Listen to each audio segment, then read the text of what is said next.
Louvado seja Deus.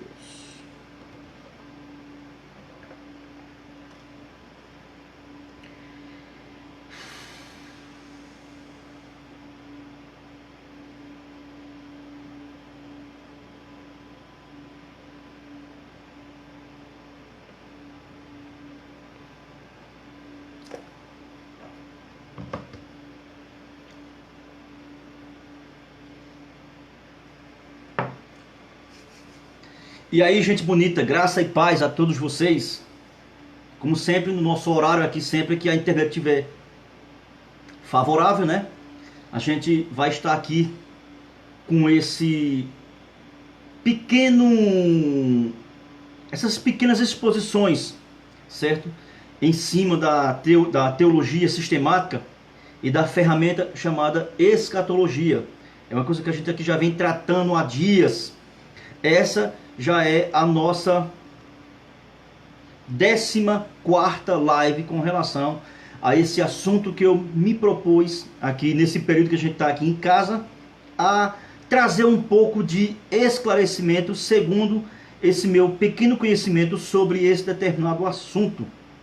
E já tratamos aqui nos dias passados sobre muitas questões. Então você que não pegou, não assistiu nenhuma, e é uma pessoa que tem interesse em querer saber um pouco sobre esses eventos que estão relacionados ao porvir, do que se trata a matéria escatologia, está aí disponibilizado aí no meu Face, certo? Já tem 13 videoaulas a respeito desses assuntos que a gente já vem aqui tratando e já vem destrinchando algumas questões que são relativamente importantíssima você ter, para que você possa ter um aproveito até melhor na sua leitura diária da palavra de Deus em relação às coisas futuras. A escatologia, ela lida com essa área da profecia bíblica. Ela está relacionada com o período que a Bíblia chama de grande tribulação, coisas que estão para acontecer, como a vinda gloriosa de Cristo, como também a questão que envolve aspectos que estão ligados à ressurreição do corpo, ao arrebatamento da igreja, coisas que estão ligadas com a entronização, por exemplo, da figura do anticristo, coisas que estão ligadas com o julgamento de Cristo sobre as nações, coisas que estão ligadas com a relação ao que está lá em Apocalipse, como novos céus, nova terra, o período milenar. Então todas essas questões que envolvem o porvir, a matéria teológica que lida com essas coisas na profecia bíblica, é a chamada escatologia.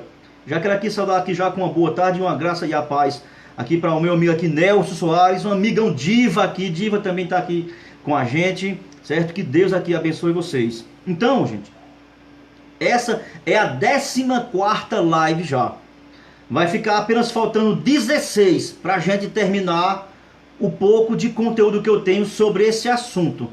Então, se você tiver paciência, ainda falta 16, certo? Mas se você gostar e ver que a gente ainda pode cavar, a gente vai lá e fabrica mais 30 lives e a gente vai aqui e tem pano para muita manga, tá ok? E a gente vai, na medida do possível, de minha capacidade, à medida que eu vou buscando, a gente vai aqui tentando chegar o mais próximo, ok? E nessa segunda série, a primeira série já está aí registrada no meu Face, é só você entrar, você vai encontrar. Essa segunda série aqui, a gente está com base aqui em uma expressão falada pelo Senhor Jesus, lá em Mateus capítulo 24, onde ele usa lá um termo, certo? Que é derivado do livro do profeta Daniel, e que é um capítulo muito esclarecedor, mas ao mesmo tempo ele é, a linguagem humana minha, um pouco que sombrio, porque ele deixa muitas lacunas abertas e cabe a você fazer uma busca mais aprofundada para você entender o que Jesus quis se referir com aquele sermão escatológico. O capítulo 24 ele é composto de 51 versículos. Mas ao chegar no versículo número 15, Jesus diz uma coisa ali que é muito peculiar ao livro de Daniel. como eu expliquei aqui na aula passada, né? Ele está ali, na minha compreensão, isso é apenas para trazer uma alusão mais clara para a gente entender. É como se ele estivesse dizendo que a gente teria que ler o livro de Daniel para entender aquela terminologia que ele está ali falando, ok? E se você não compreender a origem desse termo e o desenvolvimento que esse termo teve, de quem ele está falando, você não vai conseguir entender Mateus 24. Lá, Jesus é bem enfático. Lá está escrito: quando virdes a abominação desoladora, da qual se referiu o profeta Daniel, quem lê, entenda. Então Jesus dá uma dica de que o seu sermão e os acontecimentos que envolvem as eras finais, elas estão relacionadas ao que já foi predito pelo profeta Daniel. Há alguns estudiosos acadêmicos que não gostam de chamar Daniel de profeta, e sim de um estadista. Não é à toa que o livro de Daniel, na Bíblia, no Tanakh, na Bíblia judaica, o livro de Daniel não faz parte lá dos livros proféticos, mas sim dos livros históricos, tá ok? Mas isso não altera nada, apenas uma questão pessoal. Ou seja, então, se você não entende a origem, o termo, o que significa, suas aplicações e o seu desenrolar na história, você não consegue entender todo aquele aparato teológico e futurístico de que Jesus falou. Então, por isso que nessa segunda série de 10 lives sobre escatologia, nós resolvemos aqui propor um estudo bem sintético ou sintático do livro de Daniel. Em outras palavras, um pequeno panorama, tá ok? Eu esqueci de pegar aqui o relógio até para marcar o tempo, ó. Ai meu Deus do céu, cadê meu relógio? Sim, um relógio para não ficar grande demais, cara. Eu esqueci do relógio. Caramba, não é isso não, cadê? Aqui. Esqueci de marcar, porque eu gosto de marcar o tempo para que a gente não se estenda muito, que foi o caso de ontem. Ontem foi 1h40, se torna exaustivo, né? E para a perspectiva de hoje em dia, né? Às vezes é até um pouco inconveniente, e é uma coisa que eu não quero ser, certo? Então, como a gente vem aqui falando, né? A gente tem que entender um pouco do contexto vivido pelo escritor Daniel, certo?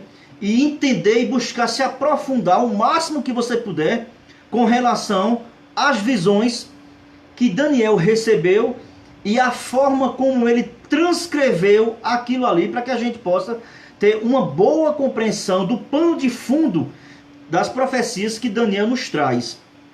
E já nas primeiras lives dessa segunda série de 10, a gente já fez aí uma pequena introdução, certo que ela foi uma introdução escassa, porque não há necessidade de tanto aprofundamento, porque eu até já expliquei que hoje em dia o que mais está acessível, né, para aquelas pessoas que são amantes da palavra de Deus, bíblias de estudo, e em cada bíblia, no início de cada livro ali, você vê ali, registrado ali, né, pelos redatores da Bíblia ali, uma introdução a cada livro. Então lá nelas vão ter quem escreveu, a época, o seu conteúdo, quem é o camarada, o que significa o nome dele. Então são coisas que é para aqueles que são realmente iniciantes, mas a turma aqui que sempre está me acompanhando é uma turma pesada, os caras já são muito bem ali, né, balizados dentro do assunto, então não tem por que eu estar esmiuçando tudo tintim por tintim, a não ser partes que realmente seja necessário a gente botar a lente de aumento, trazer mais perto para que a gente possa compreender melhor. Então nas primeiras lives aí dessa segunda série, a gente viu aí uma pequena introdução, falamos um pouco do conteúdo, certo? Dos primeiros capítulos, qual é a ênfase ali dos primeiros capítulos, inclusive o livro você pode dividir em 2 sessões, do capítulo 1 ao capítulo 6, onde Daniel interpreta sonhos para os outros, são as outras pessoas que recebem sonhos, recebem visões, e Daniel é quem é o seu intérprete. E do capítulo 7 para o capítulo 12, que eu expliquei bem interessante, que ele não está aqui colocado de uma forma cronológica, e isso às vezes dificulta um pouco quando você não tem um conhecimento sobre a questão da ordem cronológica, os tempos em que foram aqui revelados, dados a entender certas visões que Daniel recebeu. Isso causa um pouco de confusão, e devido a isso aí, o que mais tem é divisão entre os próprios teólogos da palavra de Deus, certo? Então você tem que ter essas perspectivas, já vai lhe ajudar a compreender um pouco sobre o que narra as escrituras do Antigo Testamento, que é uma das coisas que eu aqui sempre estou aqui enfatizando. Não há como você entender o Novo Testamento sem o conhecimento um pouco aguçado. Não que você vai se tornar um judaizante, certo? Mas você tem que conhecer um pouco do Antigo Testamento, da linguagem usada pelos autores do Antigo Testamento. Sem esse conhecimento prévio, certo? Vou repetir. Não que você venha se tornar um judaizante, porque até quero trazer aqui um parêntese que às vezes pode até estar sendo mal compreendido por até pessoas que estão assistindo e que não têm conhecimento, que não me conhecem, por ver aqui em alguns momentos eu enfatizar muito o Antigo Testamento, achar que eu estou me tornando judaizante. Nananina não, irmãos. Jamais vou me tornar judaizante. Primeiro que eu sou nordestino, comedor de farinha.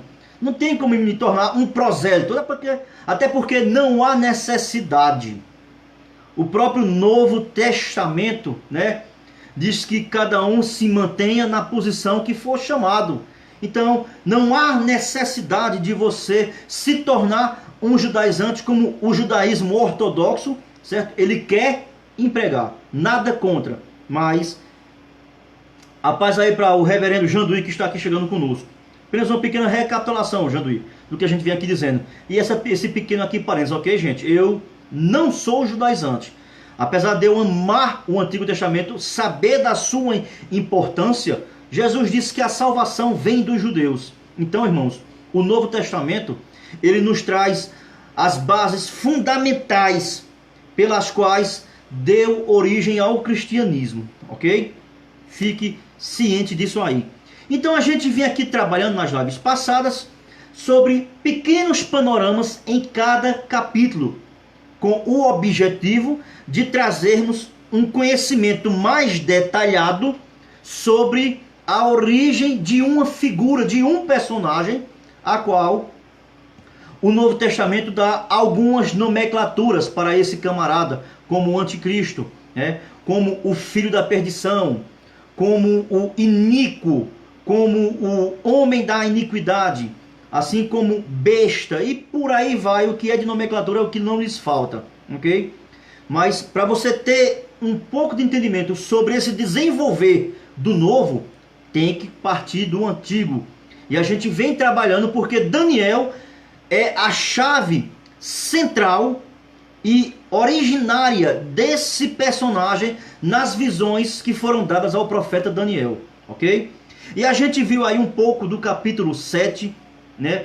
Vimos aí que tudo está embasado e destrinchado desde o capítulo 2, porque tem a ver com aquela estátua, certo? Onde é ali apresentado no sonho de Nabucodonosor, em forma de metais, como ouro, prata, bronze, ferro e barro, certo? E que no capítulo 7 é desenvolvido através de figuras de animais. Porque no próprio capítulo 2, a própria interpretação do sonho que Daniel dá, ele mesmo já revela que aquilo que foi mostrado na estátua e em forma de metais representam reinos e governos mundiais. E Daniel agora recebe essa mesma visão, porque lá Daniel recebeu a interpretação. No capítulo 7, Daniel recebe a visão, só que agora em forma de animais. E ele começa a mostrar isso aí com as características peculiares que cada animal representava. No capítulo 7 a gente vê a figura do leão. Por que o leão? Era a figura representativa do Império Babilônico, né? Quando você vai ler livros de arqueologia e história que eles tentam representar e mostrar a Babilônia, né? Aquele jardim, aquelas coisas maravilhosas, mas na entrada do palácio, vamos assim dizer, né? Tem aquela figura daqueles 2 leões gigantescos lá. Isso é uma forma de representar. Então, por isso, irmão, que é dado em forma de animais, tanto para a Babilônia como para a Pérsia, Média, Grécia e Roma.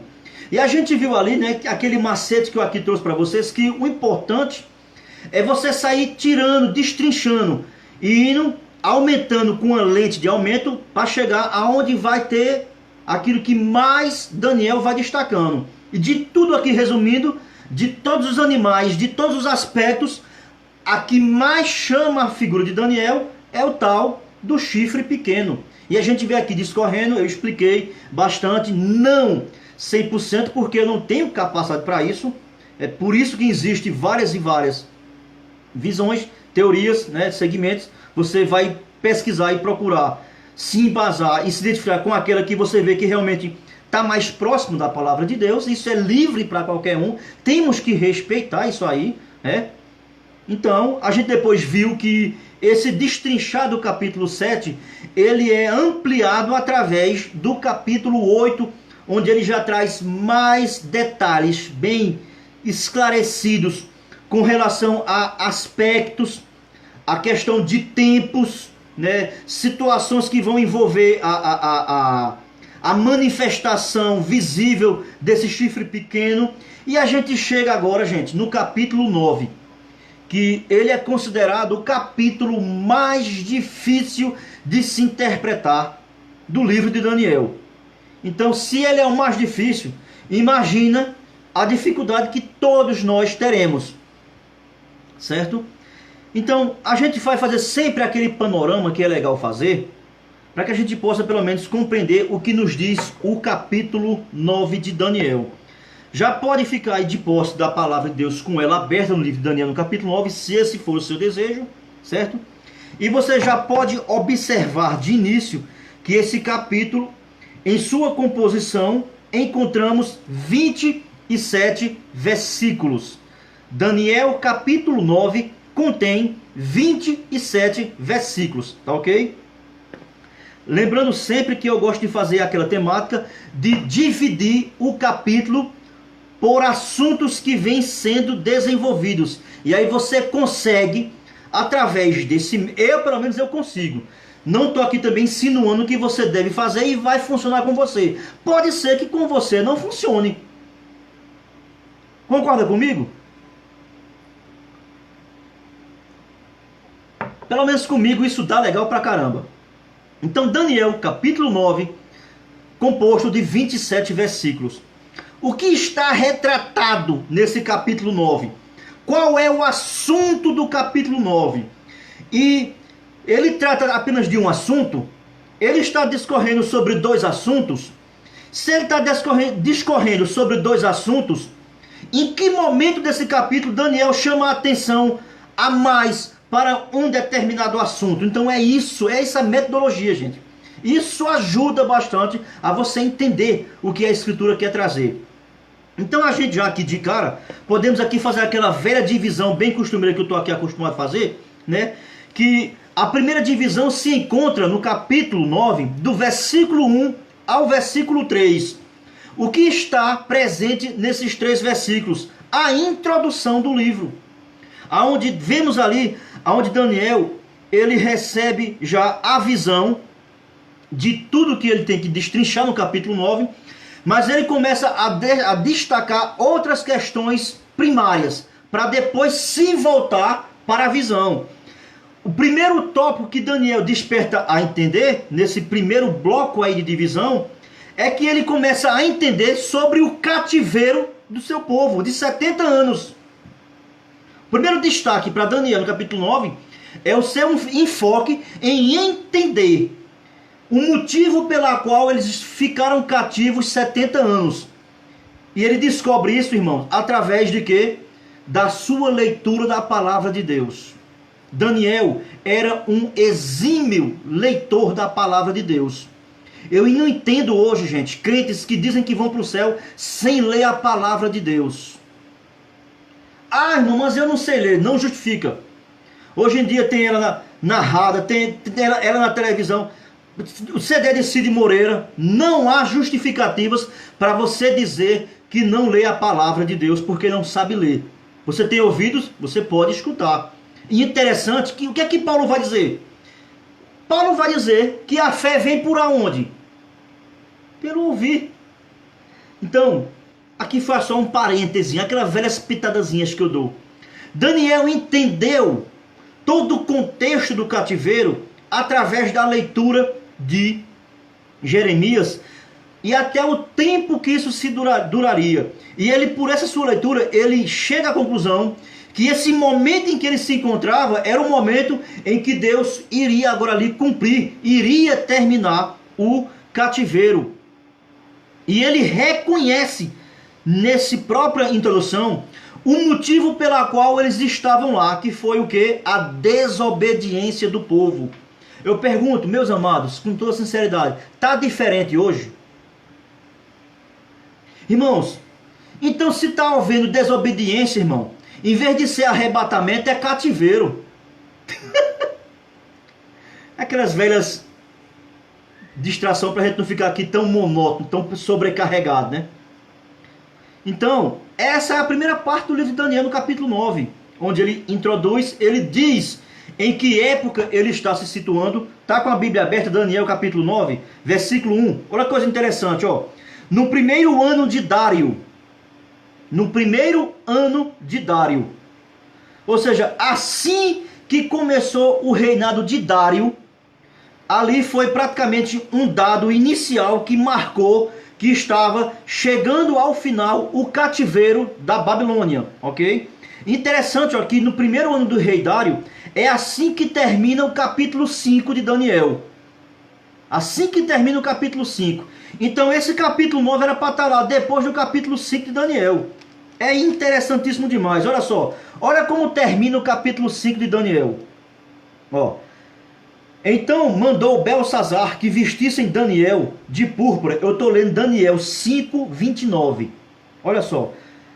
E lhe pusesse cadeia de ouro ao pescoço e proclamassem que passaria a ser o terceiro no governo do seu reino. Aqui é aquele capítulo onde aparece aquela mão escrevendo a sentença contra o reinado e o final do reino da Babilônia, de Belsazar.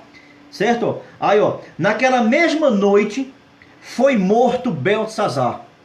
Na mesma noite da visão, acabou-se Belsazar, ó. Rei dos caldeus, ó. E Dário, ó, o Medo, com cerca de 62 anos, se apoderou do reino. Olha como termina o capítulo 5. Aí quando você vai para o capítulo 9, ó. No primeiro ano de Dário, tá vendo que o capítulo 9 era para ser o 6? A importância da cronologia para você entender os fatos.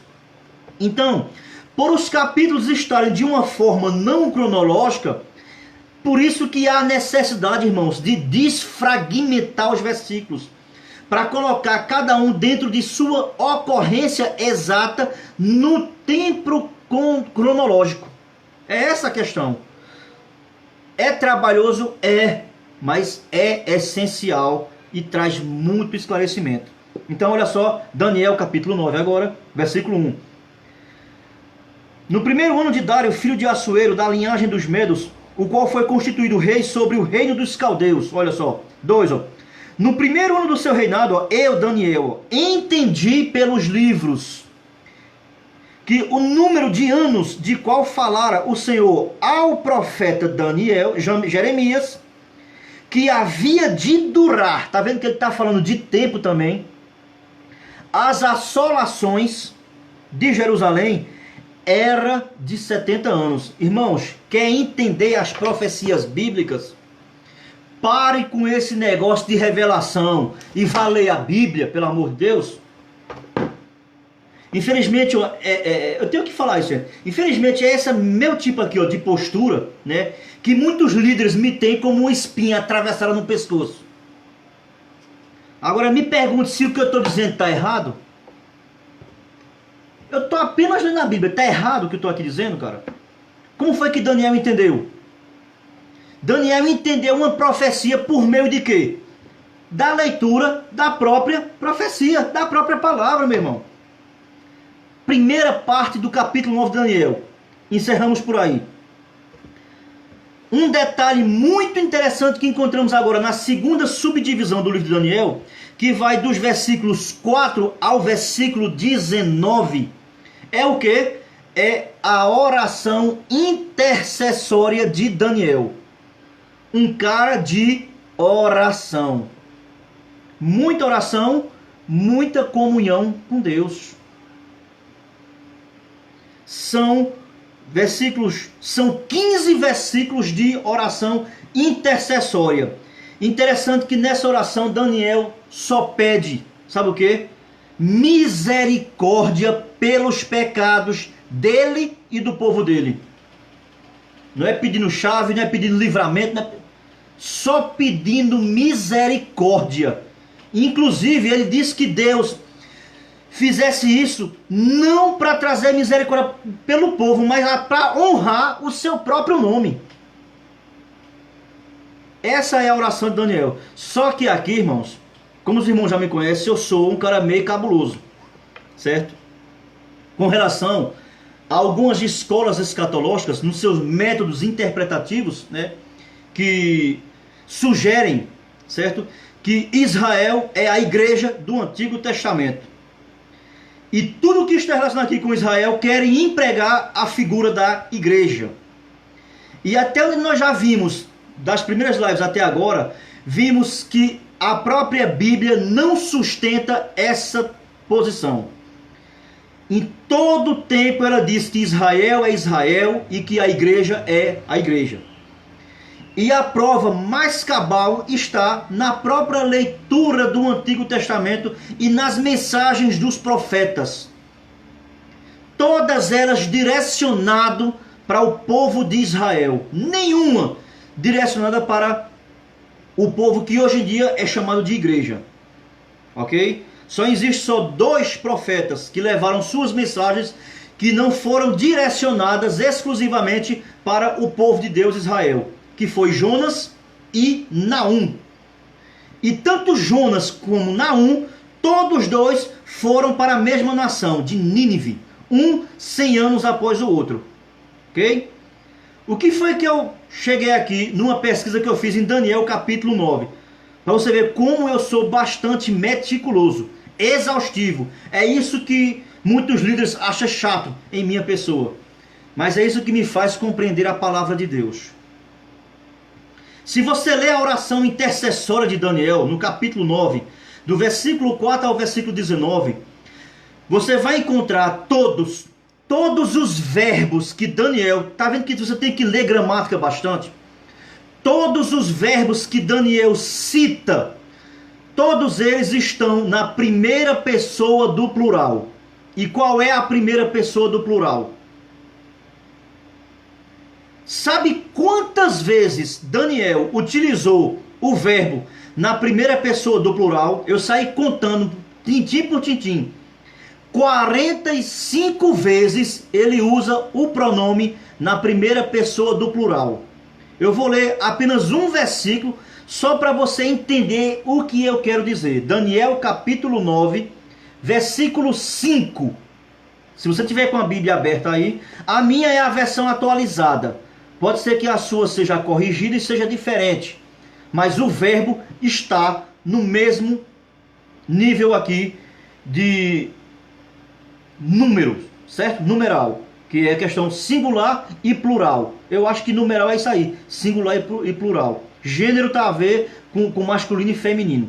Mas olha o capítulo 5, ó, o capítulo 9, versículo 5. Olha só no versículo 5... quantas vezes o verbo aparece na primeira pessoa do plural? Olha só. Vamos ler. Como é que começa? Temos o verbo ter. temos. A quem é que Daniel está se referindo aqui com o emprego desse verbo? Temos. Primeira pessoa do plural. Nós. Daniel e o seu povo. Nós temos. Contou uma vez. Temos uma vez. Vamos lá. Olha só. Pecado. E cometido iniquidade. Procedemos. Nós procedemos duas vezes. Vamos ver mais. Perversamente. E o que mais? E fomos. Três vezes. Nós fomos. Nós temos. Nós procedemos. Nós fomos rebeldes. Vírgula. O que mais tem? Apartando-nos. Nos apartando. Ó, só aqui, irmãos, no versículo 5, o verbo já aparece 4 vezes na primeira pessoa do plural, indicando que a oração de Daniel é pelo povo dele, Israel, não é igreja. Apesar que você queira vir trazer a questão, mas espiritualmente, Zé Fini, que espiritualmente, meu irmão, Daniel está aqui orando literalmente e confessando literalmente o que o seu povo fez. Por isso, cativeiro. Nem adianta, mas é espiritual. Espiritual uma ova, me perdoe aqui, meu irmão. É o povo dele, cara. É o povo do cara, de Daniel. Eu estou só no versículo 5.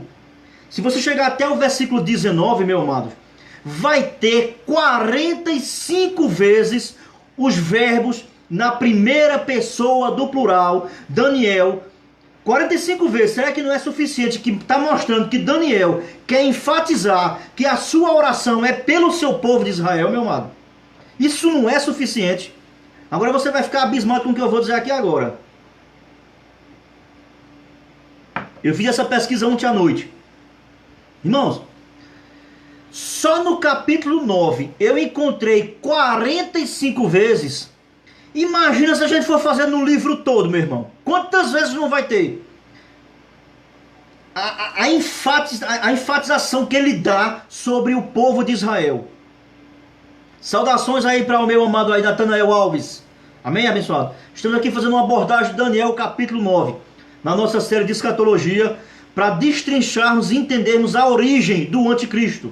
Ok? A expressão que Jesus falou lá em Mateus 24, 15, a abominação desoladora, de qual falou o profeta Daniel. Quem lê, entenda. Então estamos aqui tentando entender através da leitura. Então ficou claro a segunda parte do livro, do capítulo 9 de Daniel, que se focaliza na sua oração intercessória por seu povo. E a próxima sessão inicia-se aonde, irmãos? A partir, lógico, do versículo 20, que é a sessão mais difícil de todo o Antigo Testamento. Por incrível que pareça. Porque o que tem de interpretação e divisão com relação ao quê? Qual é o foco aqui, irmãos? A tão complicada 70 semanas de Daniel. Irmãos, eu vou passar a maneira como eu a entendo. É a verdadeira? Não sei. É a maneira como eu entendo essa profecia. A que sua interpretação que você tem é a verdadeira, você também não sabe. Essa é a verdade. Por isso que a gente tem que ser amigo, cara. Ninguém é o dono da verdade. Mas pelo menos as conjecturas, a maneira de se chegar a ela, a que você vai mais procurar o qual? É a que mais estiver próximo de quê? Daqui, ó. Bíblia Sagrada. Não é o que eu falo, não é o que você fala. É o que está escrito. É o que está escrito. Vamos ver agora. Então essa terceira parte do capítulo 9 de Daniel, como podemos... É a única parte do capítulo 9 que contém subdivisões. Na primeira parte não tem. A gente entende que ele vê ali, ele se identifica geograficamente onde ele está, o tempo em qual ele se situava, ele entende que esse cativeiro tinha um tempo determinado que estava profetizado através de Jeremias, certo? Reconhece que a causa foi a desobediência do seu povo e depois ele vai orar. E ao terminar sua oração, pensa que ia ficar tudo bem, terminou a oração. Aí chega uma notícia das 70 semanas. Aí Daniel, pronto, agora pensei que tinha terminado, pronto, vai começar a piorar agora. Isso aqui eu brincando pra gente descontrair. Qual é a subdivisão de Daniel, capítulo 9, do versículo 20 ao versículo 27? Talvez se você tiver com a Bíblia aberta aí, vai estar na epígrafe aí, né? Ó, profecia das 70 semanas, tá ok? Olha só. Então, a primeira subdivisão que se encontra aí no versículo 20, vai do versículo 20 ao versículo 23. O que contém essa primeira porção? É onde ele recebe aí, a gente vê ele recebendo a presença do anjo Gabriel. Agora a gente vai ter que começar a ler, certo? Vamos lá, vamos ler do 20 ao 23 de Daniel capítulo 9. Olha, falava eu ainda e orava. Agora vê que coisa interessante. A leitura aqui, ó, para você ver, né? Ela dá a entender que existem lacunas. Porque se você olhar no versículo 20, ó, falava eu ainda e orava. Então você pode ver que a oração de Daniel não terminou no versículo 19. Ele ainda estava em intensa oração. A ponto, agora aqui eu vou, só para a gente descontrair. A ponto de um anjo chegar e dizer, meu filho, tá bom, já tá bom. A oração já foi, pode parar a oração. Vamos agora estudar a palavra? Entendeu? Isso é para a gente descontrair. Mas é interessante. Porque aqui no registro bíblico, mostra que a oração se encerra no versículo 19. E do 20 é a explanação e a explicação de como se dará a visão. Mas o texto já começa, falava eu ainda e orava e confessava. Tá vendo que a oração de Daniel não terminou no versículo 19? Isso aqui é só um parêntese, certo? Vamos continuar. Orava o meu pecado, olha só de novo, o meu pecado, do meu povo de Israel. Ele encerra a oração dizendo que está falando para quem, irmãos? Não é para a igreja. Olha só. E lançava a minha súplica perante a face do Senhor. Ok? Ó, meu Deus, pelo monte santo do meu Deus. Você lembra que eu falei aqui de ordem cronológica? Depois do capítulo 5 de Daniel, o capítulo 6, qual é a narrativa do capítulo 6? É Daniel aonde? Há aquela máfia por trás ali para condenar o cara, para tirar a credibilidade que ele tinha diante do rei, né? Tentar achar nele uma suposta falsa espiritualidade. E qual é o edito que é feito lá? Que não pode fazer mais o que, irmãos? Orar por rei nenhum, não é verdade? Mas o que é que Daniel vai fazer? Ele vai continuar o quê? Pode ser, possivelmente, que foi nesse momento aqui, dessa oração, que Daniel foi pego de surpresa e foi para a cova dos leões, meus amados. Você já parou para observar essa situação? Está vendo a importância da ordem cronológica?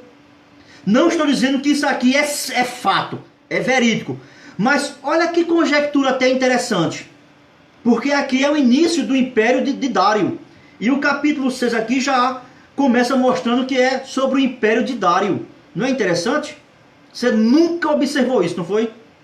Estudar, a gente chega lá. Vamos continuar. Então, aqui ficou claro, certo? Ó, versículo 21. Olha o que vai dizer aqui agora. Ó. Falava eu ainda, tá vendo na oração. Ó, tá vendo que a oração de Daniel não tinha terminado, cara. Olha. Quando o homem Gabriel, que eu tinha observado na minha visão ao princípio, olha aí, tá vendo que coisa interessante? Então isso aqui já nos remete para outra conjectura. Porque aqui foi todo o período do reinado do Dário, como eu expliquei nas lives passadas, o Dario. Tem gente que chama Dário, tem gente que chama Dario, certo? Ou um ou outro não vai prejudicar em erros ou interpretação. Fique tranquilo com isso aí. Vamos lá. Eu queria deixar isso aqui claro, porque tem gente que às vezes fica, olha, fulano está falando o nome do cara errado. Não vai alterar nada, altera o texto. Não vai alterar o texto, o nome do camarada. Altera o texto quando você altera o nome de situações. de circunstâncias. Aí altera. Mas o nome do camarada, certo? Então lá, eu tinha observado na minha visão. Ó, veio rapidamente no versículo 21 de Daniel 9 ainda. Voando, ó, e me tocou a hora do sacrifício da tarde, das 3 horas. Certo? Ó. Vamos lá. Ele queria, versículo 22, ó. Ele queria instruir-me. Falou comigo e disse. Então o próprio Daniel reconhece que o anjo vinha com um objetivo proposto, já para declarar para ele, ó. Versículo 22, ó. Daniel, agora sai para fazer-te entender o sentido. Sai do seu momento de oração, sai do seu quarto, da janela que você está, voltado para Jerusalém, vem aqui fora. Vamos clarear aqui esse ambiente. Eu quero fazer que você entenda uma coisa. Isso é uma conjectura minha do texto, certo, gente? Não estou dizendo que é 100% assim. Então, versículos 23, ó. No princípio das tuas súplicas saiu a ordem, e eu vim para te declarar. Por quê? Porque és muito amado. Irmão, Daniel é o único na Bíblia que ele era amado por Deus. Você já parou para perceber quem foi Moisés? Moisés não teve esse privilégio de dizer que era amado por Deus. Mas Daniel teve esse privilégio. Vamos lá. Considera, pois, a coisa e entende a visão. Ok? Então, o primeiro bloco aqui a gente pode observar que está relacionado com o bloco das 70 semanas. O início aqui, esse encontro aqui, pré-marcado por Deus com Daniel, a qual ele foi incumbido, certo? De entender uma visão que ele já tinha recebido, amassado. Essa visão aqui ele não recebeu, não foi agora não. Ele já tinha recebido, só que ele não a tinha compreendido. Ele ficou sem entender essa visão, irmãos. Entendeu? Então a missão do anjo não é vir mostrar, não, é vir ensinar, trazer detalhes minuciosos, a qual Daniel, em seu grande conhecimento, mesmo assim não estava conseguindo entender. Tá vendo aí? Ele não estava conseguindo entender. A missão do anjo foi essa aí, de Gabriel. Aí a gente agora vai entrar em quê? No segundo subtópico da terceira divisão das 7 semanas, que é o versículo 24, que a gente vê aqui, ó, que ele recebe o tempo aonde essa visão ela terá o seu início de cumprimento e sua totalidade. Olha o versículo 24. Esse versículo 24 ele é muito importante porque ele tem aqui uma coisa muito interessante. Ele começa, ó, 70 semanas. Então, ele já recebe aqui já o tempo de espaço pré-definido. É 70 semanas, não é 71, não é 60, é 70. Então, já existe um tempo de espaço definido. A gente pode aqui conjecturar o seguinte: por que o anjo especifica que é 70 para Daniel? Aqui o texto diz que ele veio dar entendimento. Possivelmente nas conjecturas de Daniel, Daniel não estava conseguindo chegar a essa numeração, vamos aqui humanamente falando, pelo amor de Deus, de uma forma completa, total. Talvez Daniel não estava compreendendo esse espaço de tempo, nem como seria a quantidade. Talvez seja isso. Por isso que não é 70. Vamos lá, vamos continuar. Ó. Sobre quem é que está? Então esse período que já tem a sua pré-definição estabelecida, não tem como ser mudada. Está determinado para ser sobre que tipo de situação? Olha só lá, 24. Ó. Sobre o teu povo. E quem é o povo de Daniel? Tem que estar esclarecendo o tempo todo quem é o povo de Daniel. Sobre a tua santa cidade. Qual é a santa cidade do povo de Daniel? Lembra que na live anterior eu falei sobre a terra gloriosa? Qual é a terra gloriosa? Essa primeira expressão, terra gloriosa, aparece na Bíblia no livro de Êxodo. ela aparece lá pela primeira vez. Só pode ser, irmão, Jerusalém. Não é a igreja, é Jerusalém. Literalmente é Jerusalém. Santa cidade, Jerusalém. Na nossa linguagem bíblica cristianizada, a gente não costuma dizer Jerusalém é a santa cidade, não.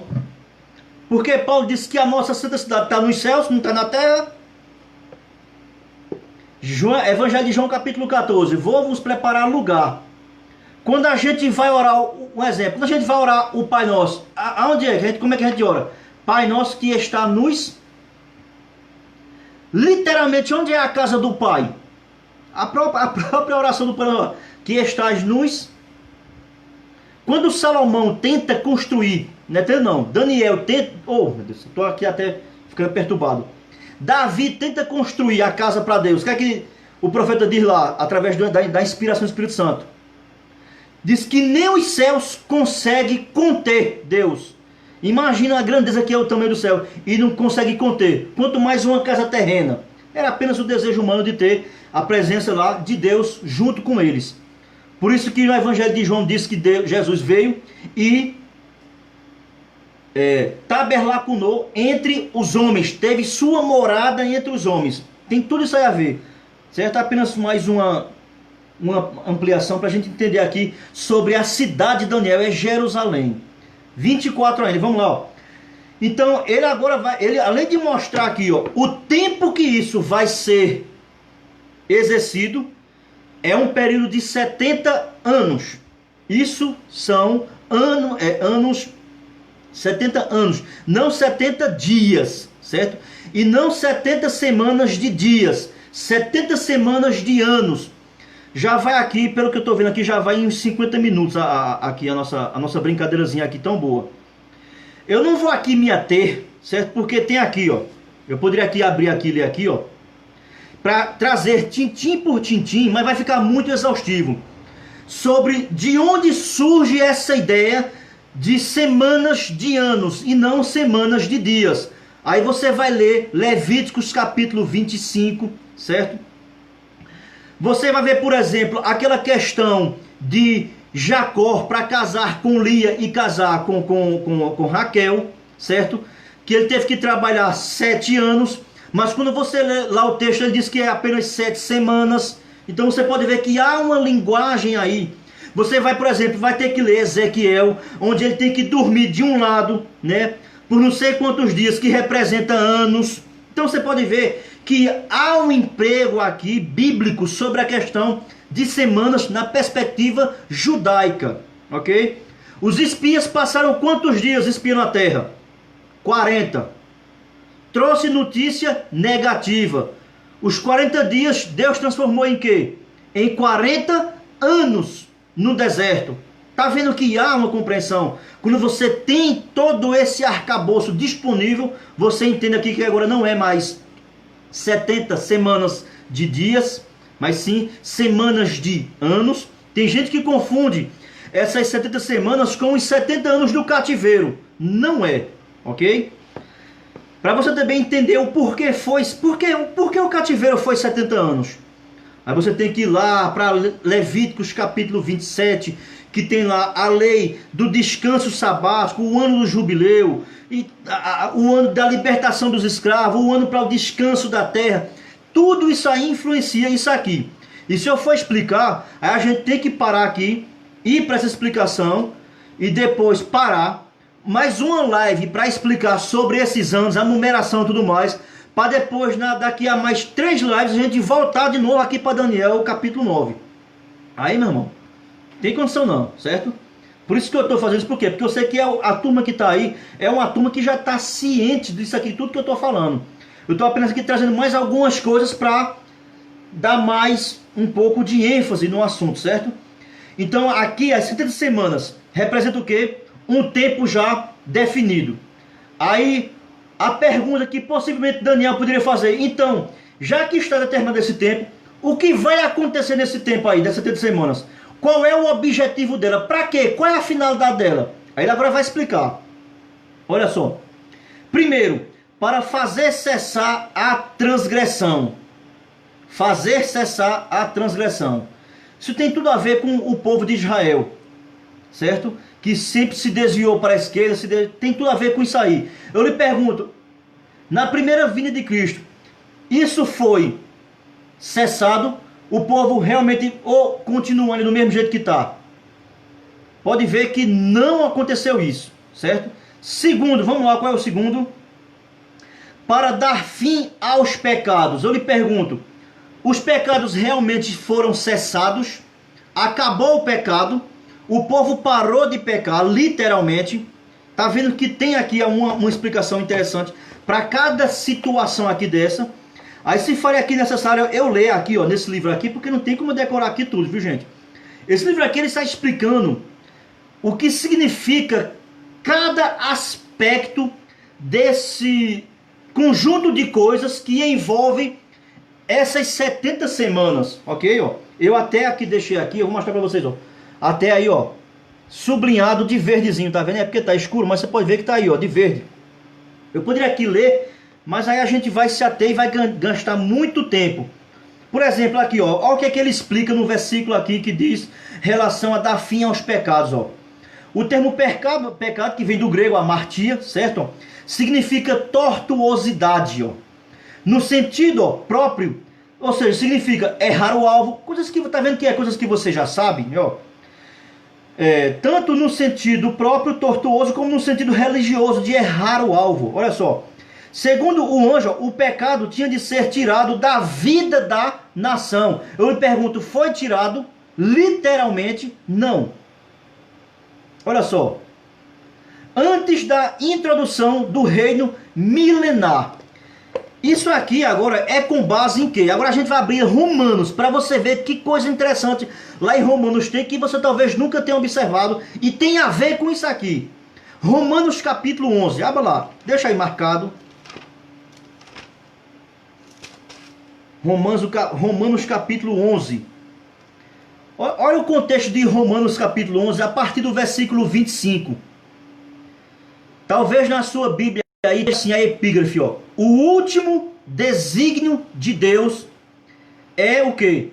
Misericórdia para com todos. O último desejo, a última vontade de Deus, certo? Aqui é apenas um epígrafe. Agora, aqui Paulo vai citar um versículo que ele tem duas aplicações proféticas. Uma que já foi concluída na sua época, certo? E ela tem uma aplicação longínqua para o futuro ainda. Olha o que aqui Paulo vai dizer para a nação de Israel, olha só. Porque não quero, irmãos, aqui agora aqui dá tanto pano para manga, cara. Aí a gente não termina as lives nunca. Olha, porque não quero, irmãos, ó, que ignoreis este o que, irmãos? Mistério. O que é que Paulo aqui está falando de mistério? O que é isso aqui? Paulo aqui está tratando de um assunto aqui e ele diz que isso aqui é tão interessante a ponto de ser um mistério, ou seja, algo que não foi revelado, meus irmãos. Paulo, ó, interessante que Paulo só usa a expressão mistério, sabe para quê? Só para essa questão de Israel e para o arrebatamento é que ele usa a palavra mistério. É só com relação à igreja e arrebatamento a palavra mistério. Você já parou para observar isso? Começou a chuva, ó. Vamos repetir, ó. Porque não quero, irmãos, que ignoreis este mistério. Que mistério é esse, ó? Para que não sejais presumidos em vós mesmos. Qual é o mistério, ó? Que veio endurecimento em parte para Israel. Então Israel, por sua rejeição ao Messias, eles foram endurecidos com um propósito que Paulo chama de quê? Então esse propósito de ter endurecido uma certa parte de Israel, havia um propósito por trás que Paulo chama de quê? De mistério. E ele agora chama de quê? Olha só. Qual é o objetivo? Até que. A expressão até que significa o quê, irmãos? Tempo de espaço. Então, por esse espaço de tempo, Israel, em parte, está endurecido. por sua própria incredulidade. Paulo chama isso de mistério. O que é que Paulo está chamando de mistério, irmão? Ele agora vai responder, ó. Até que haja entrado o quê? A plenitude dos gentios. Você não lê dessa maneira, por isso que você está atropelando tudo, irmãos. Olha como eu leio a Bíblia assim, cara, tintim por tintim, bem devagarzinho, bem detalhadamente. Aí você começa a juntar o quebra-cabeça. Paulo chama que esse tempo de plenitude dos gentios, ele chama isso de um tempo de mistério. É como um mistério que ficou oculto para o povo judeu, irmãos. Tempo dos gentios. Aí ele agora vai citar um versículo do livro de Isaías. Olha qual é. É Isaías capítulo 59. Olha só, ó. E assim, ó, todo Israel será salvo. Então, quando é que todo Israel será salvo? Aqui há uma explicação que leva um bocado de tempo para explicar. Isso não quer dizer que todo judeu vai ser salvo. Não é isso que Paulo quer dizer. Porque para ser salvo tem que se invocar o nome do Senhor. Certo? Vamos lá, ó. Porque assim, ó, todo Israel será salvo, como está escrito. Então aqui Paulo está aqui fazendo uso de quê? Antigo Testamento. Ele vai citar Isaías. Olha o que ele vai citar, ó. Virá de Sião o libertador, e ele, ó, apartará de Jacó as iniquidades. Isaías apontava isso aqui para que época? Para a época da vinda do Messias. Mas Paulo interpretou que isso aqui, ele tem também uma compreensão futura. Então pode ver que até agora de Israel não foi apartado as iniquidades. Israel ainda continua com as suas iniquidades. E quando é que isso aí vai ser tirado? Daniel capítulo 9, versículo 27. Diz o quê? Olha só. Versículo 24. Para dar fim aos pecados. Paulo entende que a morte de Cristo na cruz trouxe salvação para todo aquele que o quê? Que crê. Aquele que permanece incrédulo, sobre ele o próprio Evangelho de João, capítulo 3, último versículo diz que a ira de Deus repousa sobre eles. Então, para Israel, isso só será consumado quando? 70 semanas de Daniel. E onde é que se encaixa isso aí? Entendeu agora Romanos lá? Tem a ver com isso aqui, ó. Com aquela profecia de Isaías, que teve o seu cumprimento, em parte, na cruz do Calvário, para aqueles que crê, e terá seu cumprimento total aonde? Na segunda vinda gloriosa de Cristo. Aonde ele irá ali agora realmente de vez trazer purificação plena e total para a nação de Israel, para a instituição do milênio. É o que tem a ver aqui com Daniel capítulo 9, versículo 27. Todas as 70 semanas. Vamos continuar agora. Eu expliquei só um dos 4 objetivos. O primeiro é o quê? Fazer cessar a transgressão. Não foi feito isso aí. É fazer cessar, parar a transgressão. Então quer dizer que para que a transgressão ela seja parada, ela tem que estar em movimento, certo? Vamos lá, vamos continuar. O que mais? Para dar fim aos pecados. A gente viu essa parte, ó. Para expiar a iniquidade, certo? E para trazer a justiça eterna. Trazer a justiça eterna. Olha que coisa interessante. Aqui se refere à justiça de Cristo.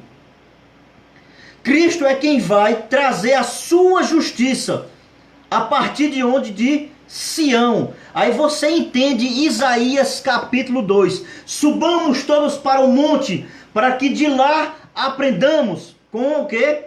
A lei do Senhor. Tem tudo a ver, cara.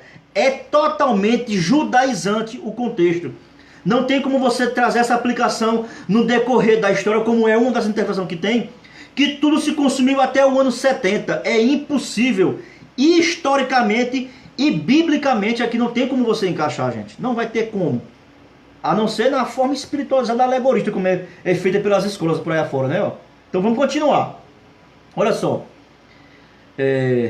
para selar a visão, inclusive que até a profecia das 70 semanas, um dos objetivos delas é o quê? É dar fim a essa visão. Ou seja, com o fim dessa visão, começa agora o quê? A instauração do reino milenar. O reino milenar só pode ter o seu cumprimento inicial quando se cumprir as 70 semanas. O pontapé inicial que deságua no milênio é o fechamento e a concretização completa, total, das 70 semanas de Daniel. Vamos continuar mais, olha só. Versículo 24, né? E para ungir o santo dos santos. Ungir, santificá-lo. Então, se ele vai ser santificado, é porque ele está o quê? Profanado. O que é que o anticristo vai fazer, irmãos? Vai trazer a abominação, a profanação desoladora sobre o quê? Que ele vai até se sentar. Então, por isso que Cristo vai o quê? Consagrá-lo de novo, vai santificá-lo. Entendeu agora? Que tem, é um conjunto. Tá vendo como é muita coisa que você tem que pesquisar, cara? Não é chegar assim, espiritualizar, alegorizar e fugir desse trabalho tão penoso, mas tão gratificante. Versículo 24 encerra aqui, olha só. E para ungir os santos. Então, ou seja, no versículo 24 nós vemos aqui o que? Ele recebe o tempo de duração e ele recebe os eventos que irão sendo destrinchados nesse período de 70 anos. Porém agora, quando chega no versículo 25, o que é que acontece? Ele agora vai receber informação, certo? De como se dará essas 70 semanas. Vai ser tudo de uma vez? Ou como é que é? Ou esses 70, eles estão divididos em ciclos. Se você ler agora o versículo 25, vai mostrar que esses 70, ele está dividido em 3 etapas. Ele divide em 3 ciclos na história, certo? 3 ciclos na história. Se você observar aqui agora, ele vai ler, vamos ler o versículo 25 de Daniel capítulo 9, olha lá, ó. Sabe e entende, ó. Desde a saída, ele agora vai começar a mostrar, a aplicar a Daniel, quando foi que se deu o pontapé inicial. Não são 70? Então tem que começar do número 1. Então, aonde é que marca o início dessas 70 semanas? Qual é o marco inicial? Aqui também tem uma complicação tremenda que eu não vou aqui perder tempo para explicar literalmente, tim, porque vai se estender muito, porque eu estou vendo que já vai mais de 1 hora aí essa live, certo? E eu não posso parar por aqui agora. Vamos lá. Sabe e entende, ó. Desde a saída, ele aqui deu um pontapé inicial. Desde o tempo, dá uma saída. Da ordem para restaurar e para edificar Jerusalém, vírgula. Então, quando se começou as 70 semanas no calendário profético de Deus, quando sai essa ordem que é dada para que a cidade de Jerusalém seja restaurada. Qual é a problemática? Porque uns querem pegar que essa ordem está ligado com a que foi dada para Esdras. Aí já outros dizem, não, foi para Neemias. Aí você vai me perguntar, ponto, então agora, qual das duas está mais próxima? Se você ler com cuidado o texto de Daniel, você vai observar que uma está mais próxima do que a outra. Porque essa ordem, ela tem um ponto específico. E qual é? Que é justamente o que essas teorias, elas não querem aceitar. A ordem é para restaurar o quê, meus irmãos?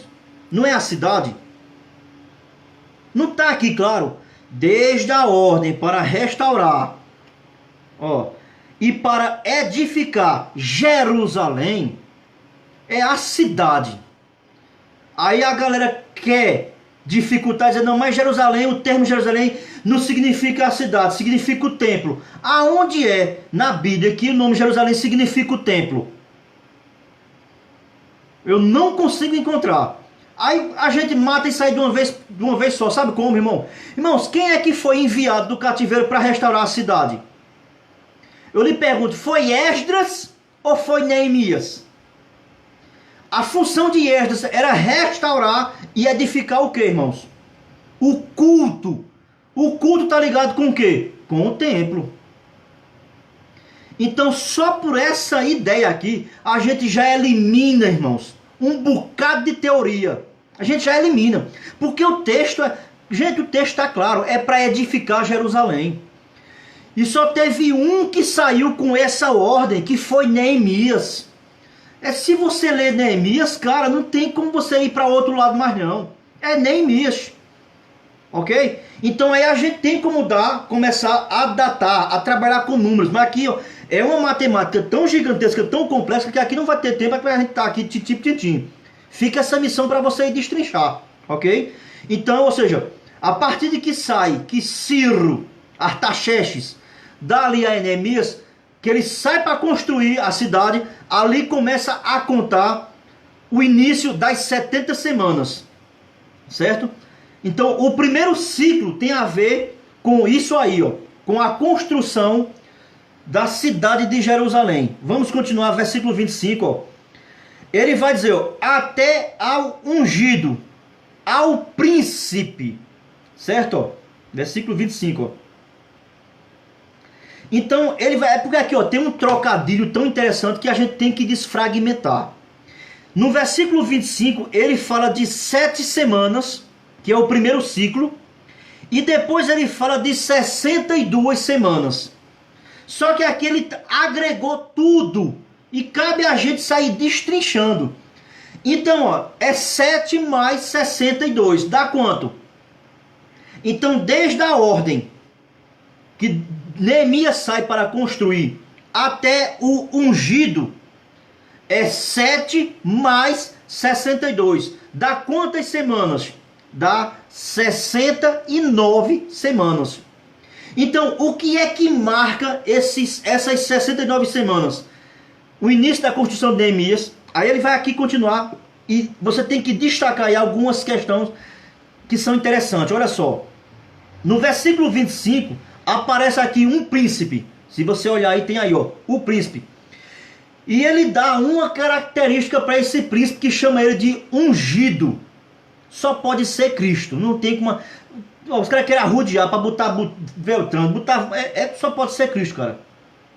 Certo? Não, ungido. Ao príncipe. Certo? Então, a própria figura de Cristo, ela está ali enquadrada dentro de quê? Dessas 69 semanas. Então, o que termina a 69ª semana dessas 70 é o que? Ele vai aqui ler, ó. A ungido, ó, o príncipe. 7 semanas e 72 semanas. As praças e as circunvalações se reedificarão. Quando ele fala aqui de ser reedificado, está falando o quê? Sobre a restauração da cidade e de toda aquela reconstrução de Jerusalém que foi destruída pela Babilônia, certo? Aqui vai haver aqui um fato histórico. Você vai ter que ler o livro de Macabeus. Você vai ter que reconhecer que, como o próprio livro de Daniel fala aqui, que houve várias incursões de impérios, né? Que o próprio livro de Neemias diz que Neemias teve bastante dificuldade na sua empreitada. Você conhece a história, não tem como você querer se desvirtuar. Você conhece que tem muita complicação no período de Neemias, né? E aí envolve o quê? Aqueles períodos que trouxe turbulências sobre os reinados dos generais de Alexandre, que sempre trazia complicação para o povo judeu. As incursões do Império Seleucidas, que também destruiu, matou, trouxe muitos. Antíoco Epifânio. Por isso que ele vai dizer aqui no versículo 25, olha só. As praças e as circunvalações, ó, se reedificarão, ó, mas em tempos angustiosos. Teve muitas guerras, muitas complicações. O período chamado período Macabeu. Então é isso aí que... Tudo isso aí está dentro e se cumprindo semanas e semanas que estão relacionadas com as 70.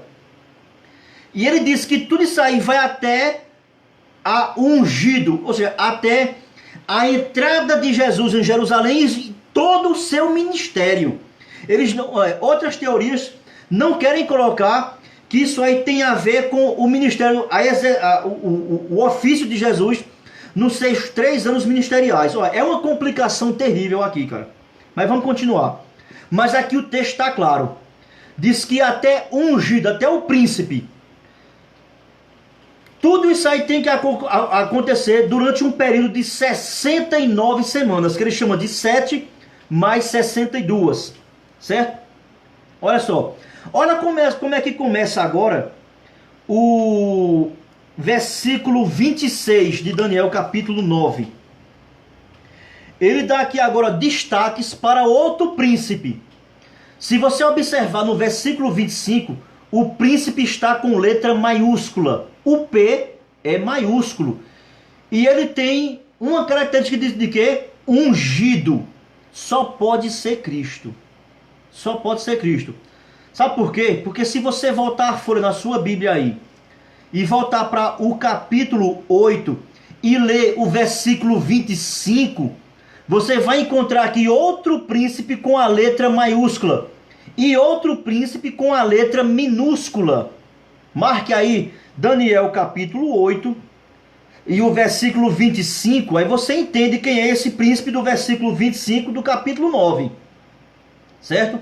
Mas vamos lá, versículo 26, ó. Depois, certo? De que, ó? Depois das 62 semanas, certo? O que é que vai acontecer, ó? Será morto o ungido. É esse problema que tem aqui que ele colocou. Então quer dizer que Jesus vai ser morto durante as 62 semanas. Mas o problema é que a gente esquece que já teve 7, cara. Não já teve 7? Então aqui é essa questão problemática, porque Daniel colocou 62, mas a gente tem que ver aqui qual é a linha de raciocínio que Daniel está traçando, fora de matemática, certo? Então as 62 aqui, no caso, é o bloco dessas 62. Então essas 62 semanas, o que é que vai marcar? Ela se encerra em que ponto? Aonde é o ponto final das 62 semanas de Daniel? Vamos lá, ó. É o que? Será morto. Então, o que marca o período final da 62ª, que você tem que acrescentar que já teve mais 7, então você vai chegar a uma conclusão que na verdade não é 62, é 69. Então o que é que marca a 69ª semana das 70? É o que? A morte de quem, cara? Do ungido, do príncipe, da letra maiúscula do versículo 25. Olha só. Será morto o ungido. O ungido aqui também, ó. Pode ver que está com letra maiúscula, ó. E não estará. Então você pode ver que a morte de Cristo, ela dá fim a esse período que Daniel chama de 62, que a gente sabe que com mais 7 é 69. Vamos continuar para a gente acabar logo aqui? Eu sei que aqui tem muito pano para manga. Nesse assunto aqui seria necessário umas 2 a 3 lives. Mas aí se torna muito enfadonho e é chato. Mas é importantíssimo para que você tenha uma compreensão mais clara das Escrituras. Certo? Olha só. Ó. Aí, ó, ponto e vírgula. O ungido será morto e não estará. Ponto e vírgula. Aí vai dizer o que agora? Ó. E o povo de um príncipe, olha agora que aparece aqui a figura do segundo príncipe. Aqui também tem uma problemática tão grande, pelo amor de Deus. Não sei por que tem essa problemática. Porque realmente é complicado. Há várias discussões aqui para dizer quem é esse povo e quem é esse príncipe. E o texto aqui, cara, não é tão assim claro, mas também ele não é tão obscuro não. Porque aqui no texto, ele não define quem é. Mas aqui o texto dá uma característica ou uma missão desse príncipe. E quando você vai olhar na história, aí o negócio clareia mais. O negócio clareia. Porque diz que esse príncipe aqui, o seu advento, ele tem um pontapé inicial depois de quê? Depois da morte do ungido. E o ungido aqui é Cristo, meu querido. Não tem como você correr. Pode espiritualizar, pode alegorizar, Não há para onde você correr aqui. Só pode ser Jesus Cristo, não tem como você botar outro. E o que é que vai marcar agora aqui indícios dessa 69ª? É esse povo e esse príncipe. Quem são esse povo e quem são esse príncipe? Para poder a gente responder isso aí, vamos primeiro ver o que é que essa galera vai fazer, qual é a missão deles. Vamos lá, olha só. E o povo de um príncipe, ó, que há de vir, destruirá a cidade e o santuário, vírgula. Epa, aqui deixou uma luz muito clara. Diz que essa turma que vai vir, eles vêm com uma missão. E qual é a missão deles? É o quê? Destruir a cidade e o santuário. Eu lhe pergunto, você já sabe de quem é que esse texto aqui está falando? Quem foi, depois da morte de Cristo, na história, quem foi que destruiu a cidade e o santuário? O santuário aqui como templo judaico. Será que está claro ou não está? Quem é? É Tito. Quem foi que destruiu na história? Pode pesquisar, meu irmão. É Tito. Quem era o povo de Tito? Tito era romano. Quem era o povo de Tito? A legião romana. Só que aqui há uma teoria paralela com ela. Eu vou só dizer, mas eu não creio nisso aí não. Apesar de dois historiadores renomados dizerem, mas eu ainda prefiro ficar com a Bíblia, certo? Eles dizem que aqui que esse povo aqui se refere às legiões romanas, mas que eram formadas de ismaelitas. É para dar peso ao povo islâmico, certo? Porque tem essa teoria da conspiração aí do povo islâmico, certo? Eu até entendo, respeito tal, mas eu não tenho muita convicção sobre essa postura não, certo? Aqui para mim foi a legião romana, foi o povo de Roma. Foi Roma que destruiu, certo? Foi o imperador Tito, o general Tito, que o imperador era Vespasiano na época 70. Então aqui está claro que esse príncipe aqui é Tito. Por que eu estou dizendo isso, meu irmão? Porque o versículo 27 apresenta aqui a figura em um pronome pessoal de uma pessoa e que querem dizer que é esse príncipe aqui. E outras teorias querem dizer que é o príncipe ungido, cara. Olha como é a quebra-cabeça terrível. As confusões que há. Olha que tanta confusão. Por quê? Sabe por que tem tanta confusão, meu irmão, aqui nesse texto? Porque o pessoal quer desembrochar, quer resolver esse problema só aqui. Ô, irmão, e o que a gente já vem vendo no capítulo 7 e o capítulo 8? E o que tem aqui depois no capítulo 11, que faz alusão a esse versículo 27, que eu já mostrei anteriormente. Então, o erro dessas posições é querer fechar esse assunto aqui, somente aqui. Como se só aqui fosse o ponto-chave. E o restante não serve de nada. O erro está aí, irmão, de muitas escolas e muitas conjecturas. Vamos continuar o versículo 26. Então a gente aqui sabe pela história que é Tito e o povo romano, certo? Apesar de Flávio Josefo, certo, que é um historiador da época, ele, no seu livro que eu li 95%, 93% desse livro, certo? Ele afirma que aqui que essas legiões não eram legiões romanas, mas sim legiões, né, soldados que eram submetidos a Roma, mas que eram ismaelitas, certo? E aí há todo um contexto aí muito complicado de chegar a uma definição. Mas a maioria avassaladora em peso chega a uma conclusão que realmente na história aqui foi a legião romana, foi Roma, certo? Soldados romanos. Vamos continuar. Olha só. Aqui também há uma questão que Flávio Josefo explica muito bem, certo? E o povo de um príncipe que há de vir destruirá a cidade e o santuário. Agora só. E o seu fim será no dilúvio.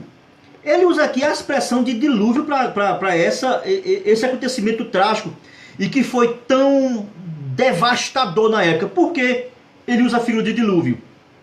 Interessante, irmãos, que nessa época, nos 70, a devastação foi fora do comum, cara. Foi fora do comum. Isso foi... os historiadores aí relatam como a pior tragédia que o mundo viu na época, certo? O Holocausto nem se compara com isso daqui.